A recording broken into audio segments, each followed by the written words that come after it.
Welcome to Neural Nexus Podcast, where we explore the hottest topics shaping the world. Let's dive in.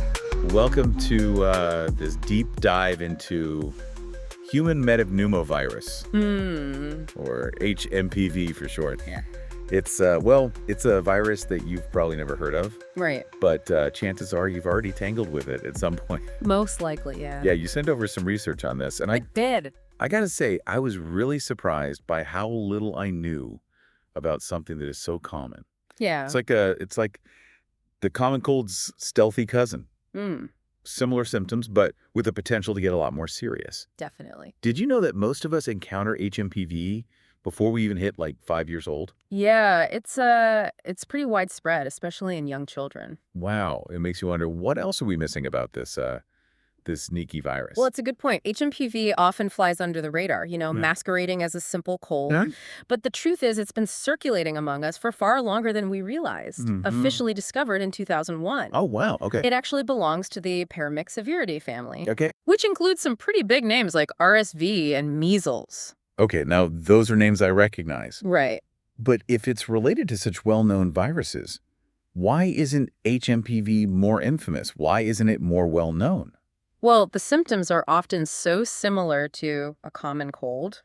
Okay. Runny nose, cough, fever, Yeah. maybe some wheezing, Yeah. that it's easily dismissed. Unless a doctor specifically orders a lab test, most people just assume it's a regular cold and move on. So it's not just sneaky, it's practically a master of disguise. It really is. But that's where the concern comes in, right? Because while it might be a mild inconvenience for many, it can become quite serious for certain groups. Precisely. Young children, older adults, Yeah. and anyone with a compromised immune system are particularly vulnerable. Yeah. For them, HMPV can escalate, leading to complications like bronchiolitis or pneumonia. Oh, wow. And it's especially worrisome because it's not routinely tested for. So Yeah. those severe cases might not even be attributed to HMPV, further masking its true impact. That's a bit unsettling. It is. It feels like we're playing catch up with this virus. Yeah. But knowing how it spreads might give us a fighting chance. Is it seasonal like the flu, or were we talking year-round threat? Well, HMPV relies on the same tactics as many respiratory viruses. Oh, They have those classic droplets from coughs and sneezes, Right. lurking on contaminated surfaces, Yeah. and spreading through close contact. Yeah. While it does have a peak season in late winter and early spring, Okay. it can actually strike any time of year, So it's not just a seasonal visitor, it's practically a permanent resident. pretty much. But here's what really bugs me. Okay. If we know it's out there and it can be this serious, why aren't there more weapons in our arsenal to fight back? Are there any treatments or vaccines on the horizon? That's where the real challenge lies. Okay. Unfortunately, we don't have any antiviral medications specifically designed to combat HMPV. Okay. Treatment primarily focuses on managing the symptoms Right. and supporting the body as it fights the virus. So hydration, fever reducers, and in severe cases, oxygen therapy become our main tools. So it's all about symptom management and hoping for the best. Feels a bit like we're throwing darts in the dark. Well, it can feel that way. Yeah. But, in this day and age, I'd expect a bit more, wouldn't you? I understand the frustration. Yeah. The lack of targeted treatments definitely highlights the need for more research and investment in this area. Okay. The good news is that there are ongoing efforts to develop vaccines and explore potential therapeutic options. Oh, okay. That's good. But as of now, nothing is readily available. It seems like for now, prevention is our best bet. Yeah, Am I right in guessing it's the same old advice? probably. Good hygiene, Yeah, avoid sick people, and stay home when you're feeling under the weather. you're spot on. Okay. Those everyday practices we've all become so familiar with, Right. like frequent hand washing, Yep. disinfecting surfaces, Yep. and simply being mindful of hygiene are surprisingly effective in curbing the spread of HMPV. It's a reminder that even in the face of a complex virus, Yeah. sometimes the simplest actions can have the biggest impact. It's amazing how something so common can be so elusive. It is. But now that we're more aware of HMPV and its tricks, we're better equipped to navigate this hidden world, wouldn't you say? Absolutely. Awareness is key. Yeah. And it's not just about individual protection. Right. Understanding its global impact is vital. Yeah. We're not just dealing with a local nuisance. Yeah. This is a virus with global reach. Now, that's an interesting point. Earlier, you mentioned that this virus is a global player. I did. What are the real-world consequences of that? Well, one of the articles you sent mentioned recent outbreaks in China and Taiwan. Okay. These outbreaks weren't just isolated incidents. Yeah. They actually strained their healthcare systems significantly. Wow. Think about it. Yeah. Hospitals are already dealing with seasonal flu and other respiratory illnesses. right. Suddenly, you add a widespread HMPV outbreak on top of that. And you've got a recipe for a real crisis. Wow. I hadn't considered the strain on resources like that. Yeah. It sounds like a domino effect. It can be. One virus can trigger a cascade of challenges. Exactly. And that's why ongoing surveillance and research are so important. Yes. We need to be proactive, not reactive. Absolutely. The more we understand about HMPV's patterns and its potential to cause outbreaks, Yeah. the better equipped we'll be to handle it effectively. Exactly. It's almost like we need to anticipate its next move, like a game of chess against a microscopic opponent. That's a good analogy. But speaking of research, what does the future hold for HMPV? Are scientists making any headway in developing those much-needed vaccines or treatments? Well, while I can't divulge specifics, I can tell you that there's a growing focus on HMTV within the research community. Okay. They're exploring numerous avenues for prevention and treatment, Okay. including vaccine development and the search for effective antiviral therapies. It's a complex puzzle, but they're definitely making progress. That's encouraging. So while there's no silver bullet solution right now, it sounds like we're headed in the right direction. Yes. But I'm curious, how do they even diagnose HMTV in the first place? If the symptoms are so similar to a common cold, Right. how can doctors tell the difference? That's a great question. Yeah. And it highlights one of the major challenges with HMPV. Okay. Diagnosing it accurately requires specialized lab tests, like the PCR tests that became so familiar during the COVID-19 pandemic. Oh, right. The infamous nasal swabs. Precisely. Yeah. But here's the catch. Okay. Those tests aren't routinely ordered for mild respiratory illnesses. Oh, really? So unless someone is showing severe symptoms or there's a known HMPV outbreak, Yeah. it often goes undetected. So it's a bit of a guessing game then. That seems a bit risky, Yeah, it can be. especially if it means people aren't getting the right advice or taking appropriate precautions. It definitely raises concerns. Yeah. It underscores the need for increased awareness, both among healthcare providers and the general public. The more we know about HMPV, the more likely we are to recognize it and respond appropriately. That makes sense. Yeah. Knowledge is power, as they say. Right. But let's say someone does get diagnosed with HMPV. Okay. What happens then? We talked about the lack of specific antiviral treatments. Right. But what does supportive care actually entail? What can people do to help themselves recover? Well, supportive care focuses on easing the symptoms and giving the body the best chance to fight the virus on its own. Okay. This can involve ensuring the person stays well hydrated, Right. using fever reducers to manage discomfort, Yeah. and in more severe cases, providing oxygen therapy to help with breathing. So it's all about helping the body recover naturally. Pretty much. It seems like rest and fluids are just as important as any medical intervention, wouldn't you say? Absolutely. Rest allows the body to focus its energy on fighting off the virus. And staying hydrated is crucial for overall health and recovery. It's a reminder that sometimes the simplest things are the most powerful. Indeed. Yeah. But while those basic measures are important, Yeah. I think there's a piece of the puzzle we haven't discussed yet. Okay. The development of vaccines and antiviral therapies. Okay. That's where the real hope for the future lies. You're right. We touched on it earlier, but I'm curious to delve a bit deeper into those research efforts. Okay. What are some of the biggest challenges scientists face when it comes to developing a vaccine for a virus like HMPV? One of the biggest hurdles is that HMPV, like many viruses, is constantly evolving. Right. This makes it incredibly difficult to develop a vaccine that provides long-lasting protection. It's a bit like trying to hit a moving target. So is it similar to the flu shot, where we need a new one every year because the virus changes? That's a great analogy. Yeah. Researchers are exploring different approaches to overcome this challenge. Some are focusing on targeting specific parts of the virus that are less prone to mutation, Okay. while others are looking into novel vaccine delivery methods to enhance the immune response. Okay. It's a complex and fascinating field. It sounds like there are some brilliant minds working on this. But what about antiviral therapies? Yeah. Are there any promising leads on that front? There's definitely progress being made. Right. Scientists are investigating various compounds that could potentially inhibit HMPV replication or interfere with its ability to infect cells. Right. Some of these compounds show real promise in laboratory settings. Yeah. But the journey from a promising lab result to a safe and effective drug is a long and complex one. So it's a waiting game for now. Yeah, But at least there's hope on the horizon. definitely. Yeah. And in the meantime, there are things we can do to protect ourselves and our communities. Right. We've talked about hygiene practices, Yeah. but what about the role of public health initiatives? That's a great point. What kind of initiatives could make a real difference when it comes to preventing the spread of HMPV? Well, raising awareness is crucial. Okay. Many people haven't even heard of HMPV. Yeah. So educating the public about the virus, Right. its symptoms, Yeah. and ways to prevent transmission is essential. This could involve public service announcements, Okay. informational campaigns, Yeah.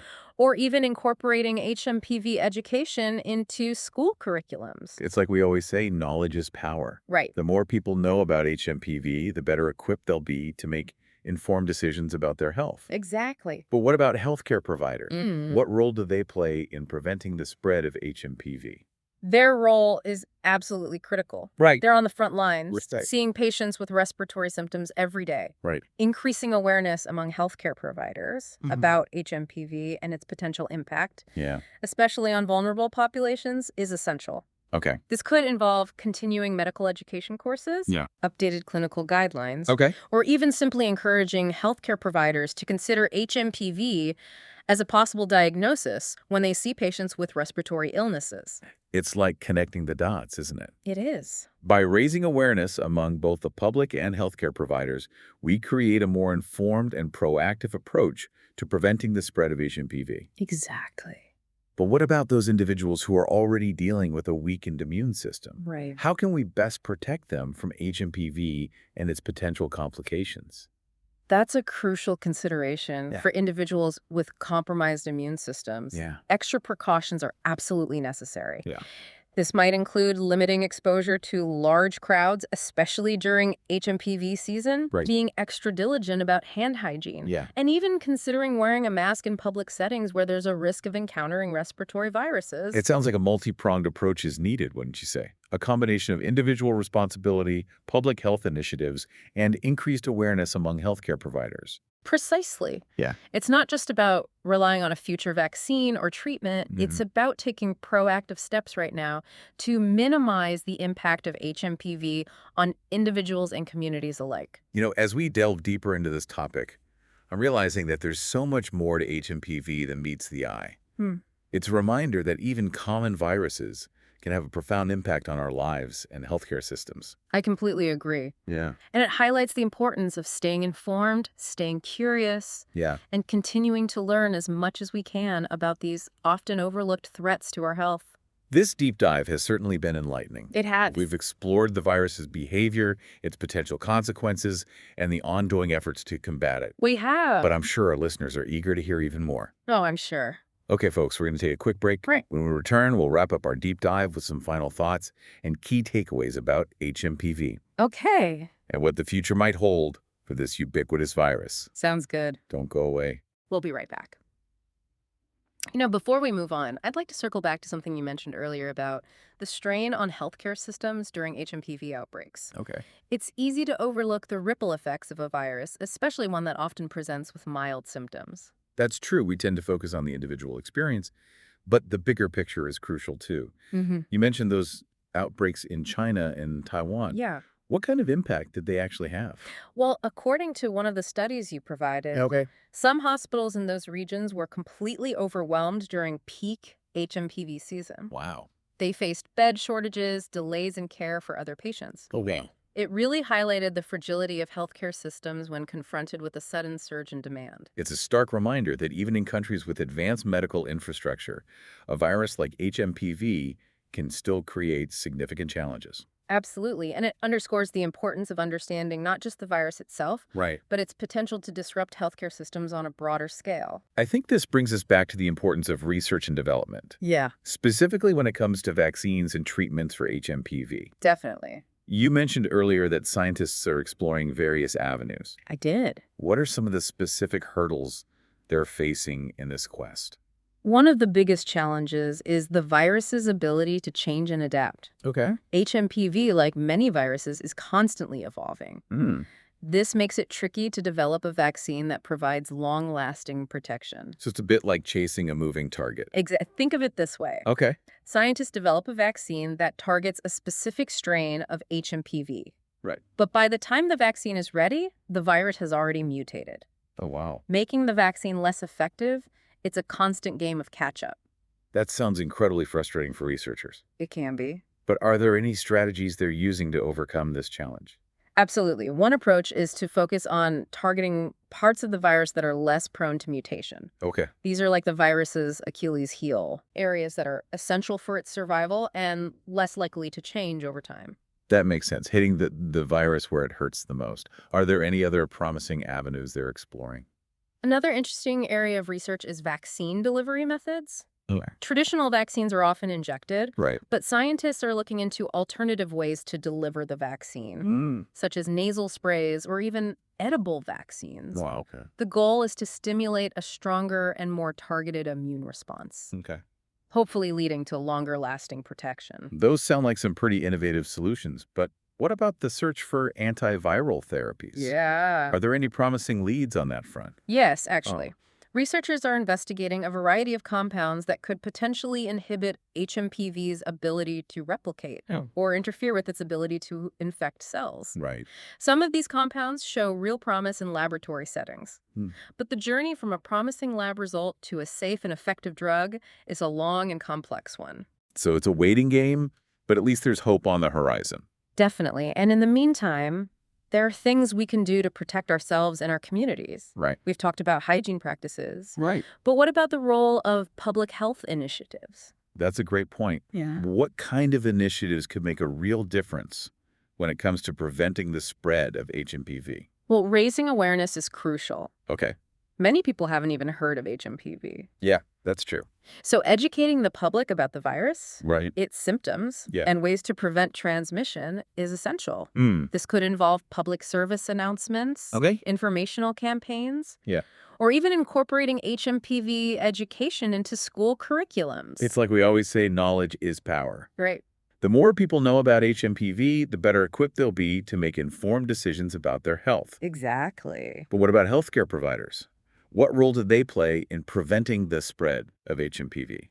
Their role is absolutely critical. Mhm. They're on the front lines. Seeing patients with respiratory symptoms every day, Right. increasing awareness among healthcare providers about HMPV and its potential impact, Yeah. especially on vulnerable populations, is essential. Okay. This could involve continuing medical education courses, Okay. updated clinical guidelines, Okay. or even simply encouraging healthcare providers to consider HMPV as a possible diagnosis when they see patients with respiratory illnesses. Like connecting the dots, isn't it? It is. By raising awareness among both the public and healthcare providers, we create a more informed and proactive approach to preventing the spread of HMPV. Exactly. But what about those individuals who are already dealing with a weakened immune system? Right. How can we best protect them from HMPV and its potential complications? That's a crucial consideration. Yeah. For individuals with compromised immune systems, Yeah. extra precautions are absolutely necessary. Okay.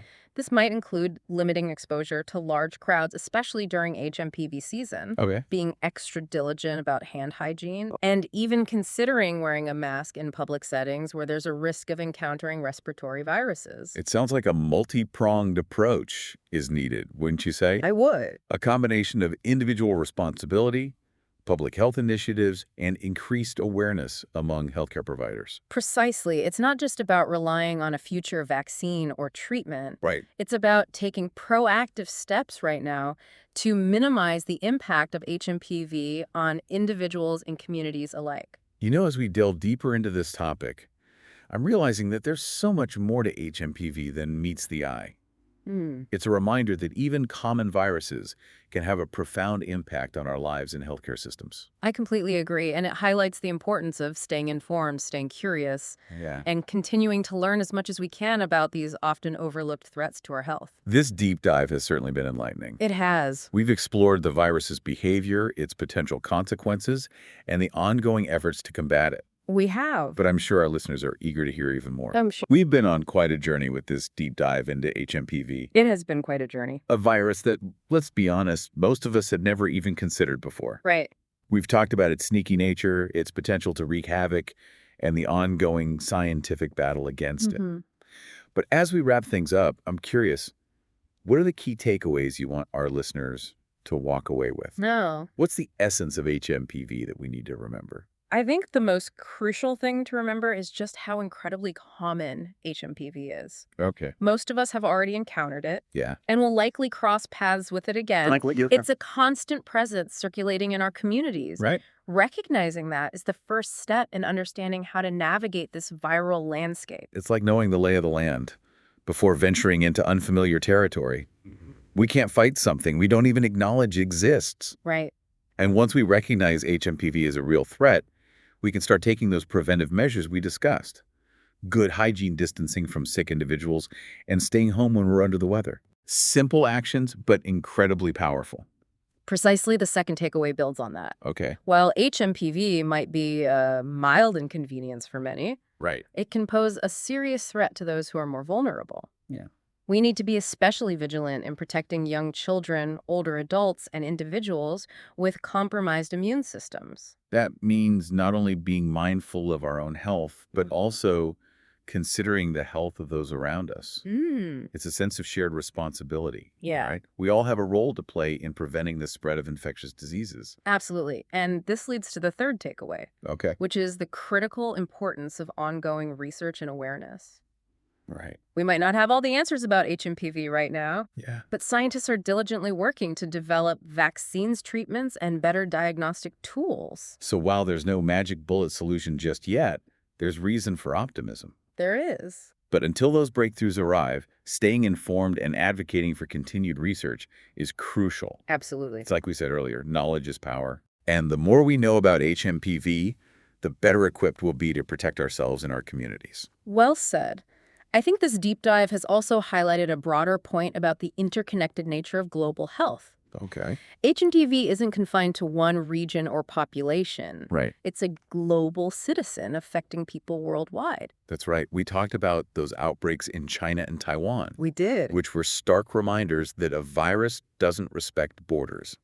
What happens in one part of the world can have ripple effects across the globe. Exactly. And that underscores the need for international collaboration, data sharing, Yeah. and a coordinated approach to tackling infectious diseases. We're all in this together, facing a common enemy. That sense of shared responsibility is a powerful message. It is. So to our listeners, we leave you with this. HMPV might be a relatively new discovery in the grand scheme of things, but its impact is far-reaching. By understanding its nature, taking preventive measures, and advocating for continued research, we can all contribute to a healthier future, not just for ourselves, but for generations to come. And remember, the journey of discovery never truly ends. Stay curious, stay informed, and most importantly, stay healthy. Thank you for joining us on this deep dive into the world of HMPV.